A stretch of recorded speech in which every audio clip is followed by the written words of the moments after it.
नमस्कार साथियों, पथिक एकेडमी यूट्यूब चैनल पर आप सभी का हार्दिक स्वागत है। इस चैनल पर राजस्थान नगरपालिका अधिनियम 2009 की क्लासेस चल रही थीं। अब तक 2 क्लासेस हो चुकी हैं। अगर आपने वो क्लासेस अभी तक नहीं देखी हैं तो चैनल पर जाकर आप उन दोनों क्लासेस को देख सकते हैं। ऊपर आई बटन में लिंक भी आ रहा होगा। आज नगरपालिका अधिनियम की तीसरी क्लासेस है।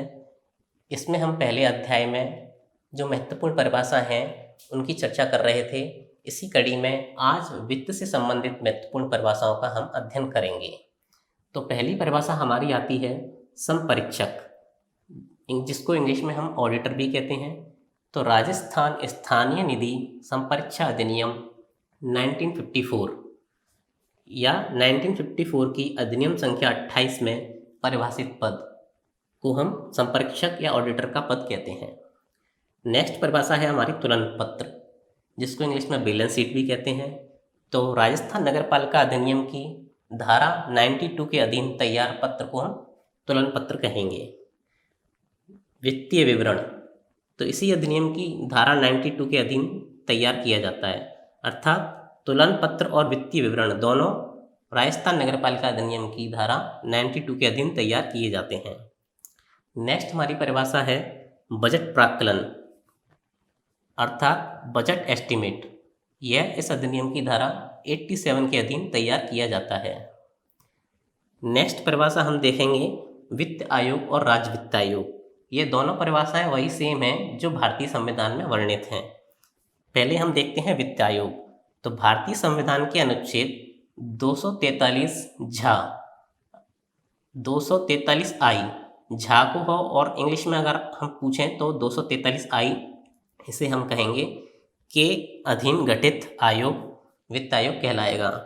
और राज्य वित्त आयोग की परिभाषा देखें तो भारतीय संविधान के अनुच्छेद 243 माँ अर्थात 243 बाई के साथ पठित 243 आई द्वारा प्रदत्त शक्तियों के द्वारा राज्यपाल द्वारा गठित राज्य वित्त आयोग, यह राज्य वित्त आयोग की परिभाषा हो जाएगी।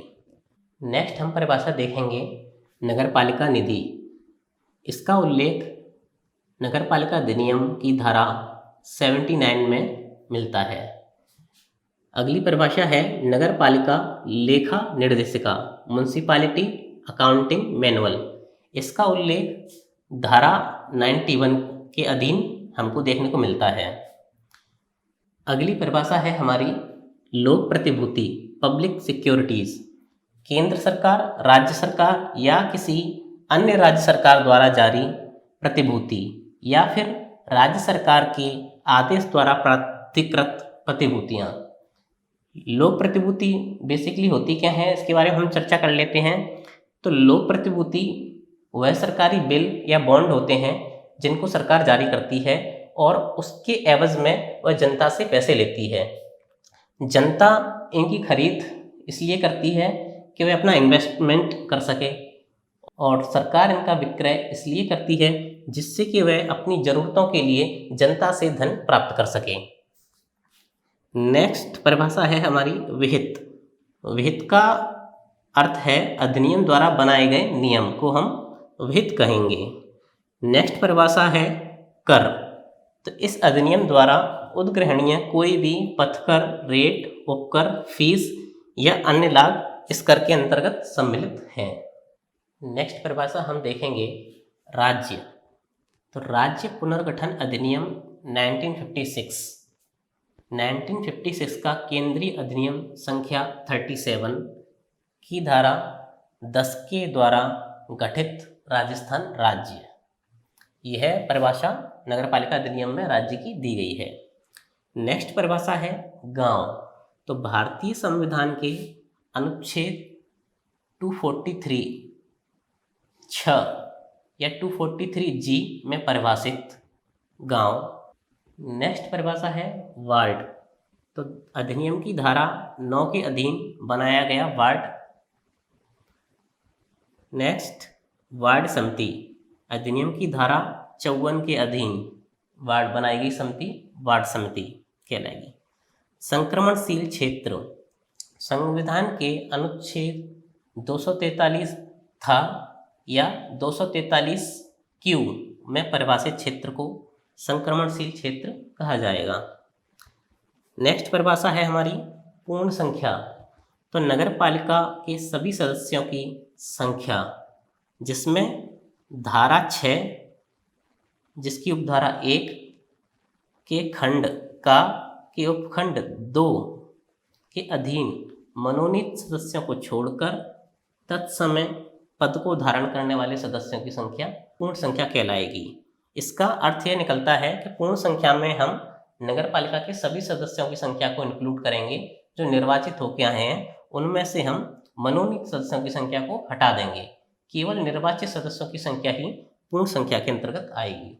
अगर इसकी धारा को याद रखने वाली बात है तो इसकी धारा मनोनीत सदस्यों की जो धारा है वह है धारा 6 की उपधारा 1 के खंड का के उपखंड 2 के अधीन मनोनीत सदस्य आते हैं। इनकी संख्या को हटा देंगे तो हम जो सदस्य संख्या बचेगी वह पूर्ण संख्या कहलाएगी।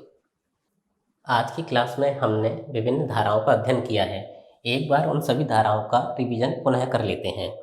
तुलन पत्र और वित्तीय विवरण का उल्लेख धारा 92 में मिलता है। बजट प्राक्कलन यानी बजट एस्टीमेट का उल्लेख धारा 87 में मिलता है। कार्यपालक समिति पहले नहीं कराइए, अभी आप इसे एक बार नोट कर लीजिएगा। कार्यपालक समिति धारा 55, नगर पालिका निधि धारा 79, वार्ड धारा 9, वार्ड समिति धारा 54 और नगर पालिका लेखा निर्देशिका धारा 91। इन सभी का हमने पहले भी पढ़ लिया है, एक बार इनको वापस हमने देख लिया था जिससे कि एक बार पुनः हमारा रिवाइज हो जाए। आज की क्लास से संबंधित प्रश्नों को देख लेते हैं। पहला प्रश्न है, नगर पालिका लेखा निर्देशिका को तैयार किए जाने का प्रावधान है। ऑप्शन ए धारा 91, ऑप्शन बी धारा 92, ऑप्शन सी धारा 93, ऑप्शन डी धारा 94। आप अपना सही आंसर कमेंट बॉक्स में दे सकते हैं। इसका सही आंसर हो जाएगा धारा 91। नेक्स्ट प्रश्न है, राजस्थान नगरपालिका अधिनियम की धारा 87 में व्यवस्था है। ऑप्शन ए बजट खर्च करने की, ऑप्शन बी बजट मंजूर करने की, ऑप्शन सी बजट प्राक्कलन की, ऑप्शन डी उपरोक्त सभी। इसका सही आंसर हो जाएगा ऑप्शन सी। हमने पढ़ा था कि धारा 87 में बजट प्राक्कलन या बजट एस्टीमेट की व्यवस्था की गई है। नेक्स्ट प्रश्न है, नगर पालिका के लिए कार्य समिति का प्रावधान है। ऑप्शन ए है इसका धारा 50, ऑप्शन बी धारा 52, ऑप्शन सी धारा 55, ऑप्शन डी निम्न में से कोई नहीं।